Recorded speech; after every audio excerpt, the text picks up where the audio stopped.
Welcome to World of Warcraft. My name is Essox, I'm a level 79 Orc Shaman, and I'm going to be your guide for this session. Though in reality I'm being controlled by Tim Savage, a lecturer in technology and learning with an interest in virtual worlds from Trinity College Dublin. World of Warcraft is a massively multiplayer online role-playing game and is the largest of its genre with over 11 million monthly subscribers. During this presentation I'm going to briefly outline the nature of the world and the mechanics of the game, and then talk about my own experience, thoughts and ideas having been a player for the last couple of years.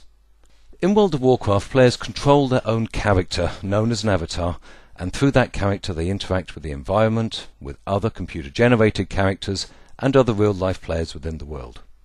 The purpose of the game is to develop your character from the very basic level 1, with limited abilities and equipment, up to the highest level, level 80.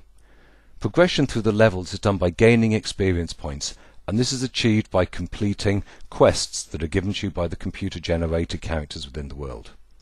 These quests can require you to gather objects, kill creatures, or locate items in the world. In addition to progressing through the levels, your character has the ability to learn a limited number of trade skills.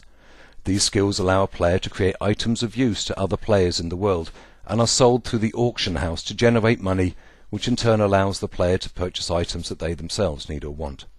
For example, Essox here, my main character, is trained in both herbalism and alchemy. This allows him to gather herbs from all around the world, and by combining them with other ingredients, he can create potions and elixirs that are desirable to other players. Profits from this trade allow Essox to purchase high-value items that allow for faster progression himself. The theme or genre of the world is very much Tolkien-esque. The characters that you can form would include trolls, orcs, elves, as well as humans, and the range of classes includes rogues, shamans, warriors, mages, and so on. The environment or landscape itself also follows a fantasy theme, with snow-covered mountains, burning deserts, vast shorelines and forests. There are large capital cities and small villages, and a variety of means of transport to allow you to move from one place to another. I suppose my own personal reflections on the World of Warcraft will focus on things I wasn't expecting when I started playing. The most obvious of these, which hasn't been mentioned so far, is that it is fun. There's a large amount of satisfaction from completing the quests, which in effect are exercises in problem solving.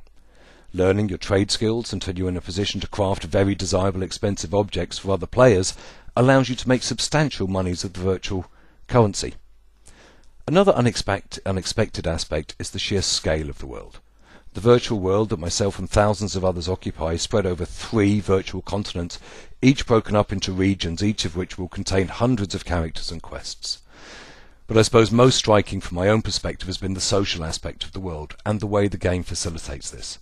The game itself forces collaboration, as in the higher levels you're required to group with other players to complete many of the high-end quests, and in fact some of the most rewarding game content requires you to group with up to 24 other characters in order to beat the objectives of that quest.